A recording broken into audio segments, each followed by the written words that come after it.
দত্তনগর কৃষি খামারটি গড়ে উঠেছিল এক সংগ্রামের মধ্য দিয়ে, যেখানে কৃষকরা শুধু ফসলই ফলায়নি, তারা গড়ে তুলেছে এক দর্শনীয় স্থান হিসেবে। মাটি যদি বাঁচে, মানুষও তাহলে বাঁচবে, এটি যেন শিখিয়ে দিয়েছে এই দত্তনগর কৃষি খামার। আজ দত্তনগর খামার শুধু খাদ্য উৎপাদনের জায়গা নয়, এটি যেন এক জীবন্ত ইতিহাস, যেখানে পুরনো অভিজ্ঞতা আর নতুন প্রযুক্তির একসাথে পথ চলা। দত্তনগর এখন আর অতীতের গল্প নয়, দত্তনগর এখন ভবিষ্যতের দিশা।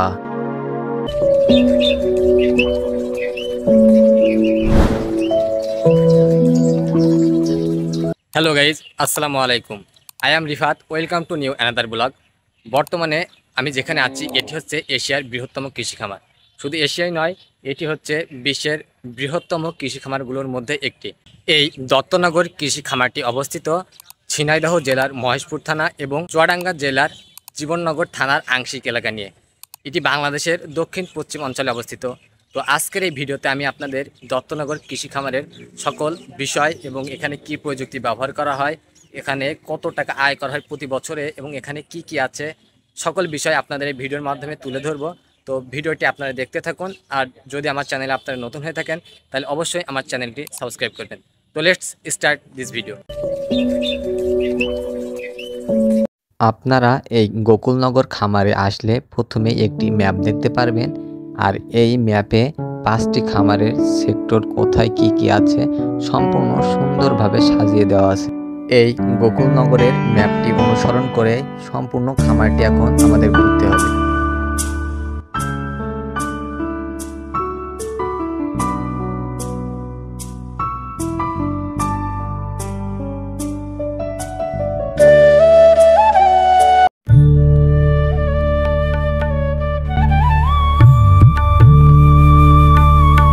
এই দত্তনগর কৃষি খামারটি মোট 5টি সেক্টরে ভাগ করা। এই 5টি সেক্টর হলো মথুরা, করিঞ্চা, পাথিলা, গোকুলনগর এবং কুশুডাঙ্গা।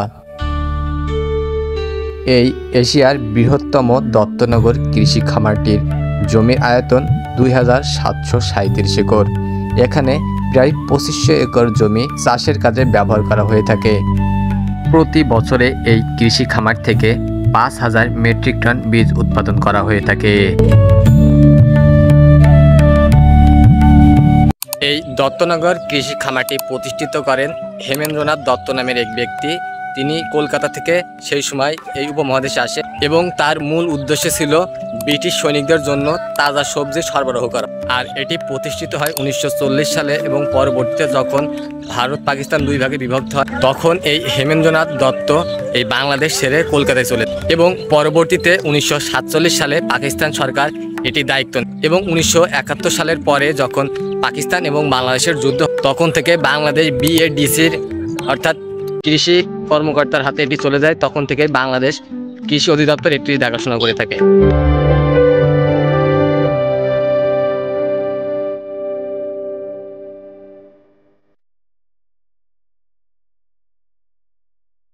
এখানে স্পটগুলো কয়েকটি সেক্টরে ভাগ করা আছে। আমাদের 2 নম্বর সেক্টরটি হলো বীজ গুদাম 2। তো আমরা এখন 2 নম্বর বীজ গুদামে যাব। তো আপনারা ভিডিওটি দেখতে থাকুন। আমরা দ্বিতীয় গুদামে যাব। এখন পরে অনেকগুলো স্পট আছে, সব স্পট আপনাদের দেখাবো।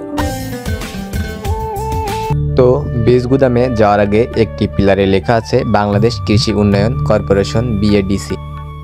আমরা গাড়িতে করে আবারও রওনা দিলাম বীজ গুদামের উদ্দেশ্যে। আমরা একটু আগে যে ধানগুলো কাটতে দেখলাম, সেই ধানগুলোর যে বীজ হবে সেই বীজগুলো সব ওই বীজ গুদামেই রাখা হবে। এটি হলো সেই বীজ গুদাম। এটি ওপর থেকে খুব সুন্দরভাবে দেখা যায়। এটি কত নম্বর বীজ গুদাম এবং এখানে কি পরিমাণে বীজ আটবে সেটি কিন্তু এখানে লেখাই আছে। এই বীজ গুদামের এরিয়াটা কিন্তু অনেক বড় এবং সুন্দর। এখানে আগে সাধারণ জনগণ বা সাধারণ কৃষক দিয়ে কাজ করানো হতো, কিন্তু যুগের পরিবর্তনে উন্নত হওয়ার কারণে এখানে আধুনিক চাইনিজ মেশিন ব্যবহার করা হয়ে থাকে। এতে করে আপনার ফসল অপচয় কম হয় এবং ফসলটি অনেক ভালো পরিমাণে উৎপন্ন হয়। এই দত্তনগর কৃষি খামারে কি কি আধুনিক মেশিন ব্যবহার করা হয়ে থাকে সেটি আমি এখন দেখাবো। এবং মেশিনের পাশাপাশি এখানে একটি গ্যারেজও আছে, যাতে করে মেশিন নষ্ট হলে সাথে সাথে মেরামত করা যায়।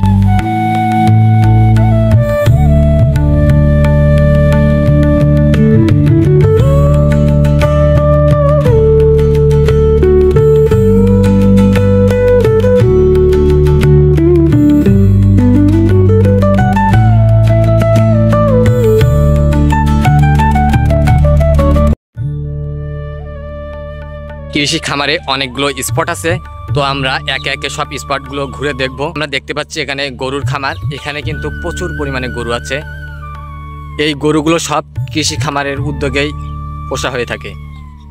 তো আমি সামনে দেখতে পাচ্ছি একটি ভাই, তো আমরা ভাইয়ের কাছ থেকে কিছু প্রশ্ন জিজ্ঞাসা করব। আসসালামু আলাইকুম ভাইয়া। ওয়ালাইকুম আসসালাম। কেমন আছেন? আলহামদুলিল্লাহ অনেক ভালো। আপনি এখানে কত বছর যাবত আছেন? ভাইয়া ছোট থেকে এই জায়গায় আমি থাকি। এখানে মূলত আমার বাচ্চা কাজ করে, তো তাদের পাশাপাশি এখানে আমরা থাকি, কাজকর্ম করি। তো ভাইয়া এখানে আনুমানিক কতগুলো গরু আছে? আনুমানিক 150 থেকে 200 গরু আছে ভাইয়া। তো আপনি আমাদেরকে এটা ঘুরিয়ে ঘুরিয়ে দেখাবেন? অবশ্যই আসেন আমার সাথে। আপনার তো ভাইয়া এখানে তো আমি দেখতে পাচ্ছি 3টা গোয়ালঘাট টেন্ডার আছে। তো এই 3টা গোয়ালঘাট টেন্ডারে কোনটাতে কি আছে এখানে? এখন দেখতে পাচ্ছেন পেছে যেটা, এটা অনেক বড়। এই জায়গায় বড় বড় গরুগুলো আমরা রাখি। তো এই জায়গায় যে গরুগুলো আছে এগুলো দেখতেই পাচ্ছেন অনেক বড় বড়। এগুলো সার গরু তো না? হ্যাঁ, এগুলো সার গরু। আর এখানে দেখতে পাচ্ছেন যে এইগুলা একটু ছোট, ওদের তুলনায় এগুলো ছোট, এই জন্য এখানে রাখা। আর ওখানে যেগুলো আছে ওইগুলা গাভী গরু, ওইগুলা অল্প কিছুদিন বাচ্চা দিবে।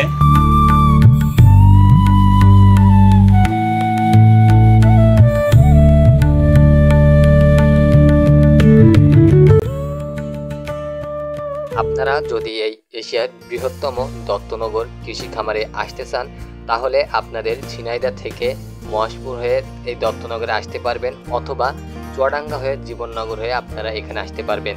এবং এই রাস্তায় কোনো জ্যামজট থাকবে না, খুব সহজেই আপনারা কম সময়ে আসতে পারবেন। এবার আমি আপনাদের এই দত্তনগর খামারের সবচাইতে সুন্দর জায়গাটি এখন দেখাবো, তো ভিডিওটি দেখতে থাকুন।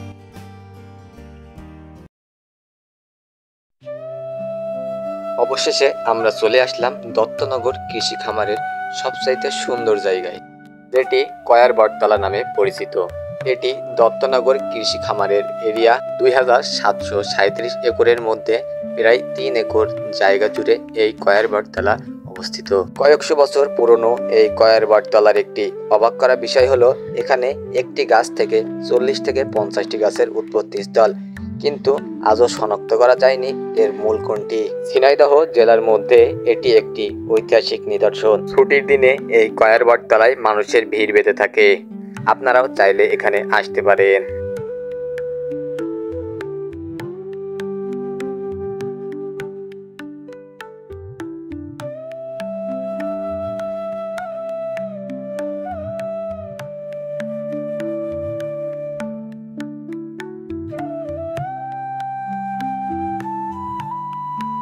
আর ভিডিওটি যদি আপনাদের ভালো লেগে থাকে তাহলে অবশ্যই আমার চ্যানেলটি সাবস্ক্রাইব করে দেবেন। আজকের মতন ভিডিও এখানেই সমাপ্ত করছি। পরবর্তী ভিডিও নিয়ে ইনশাল্লাহ আবার দেখা হবে। আল্লাহ হাফেজ।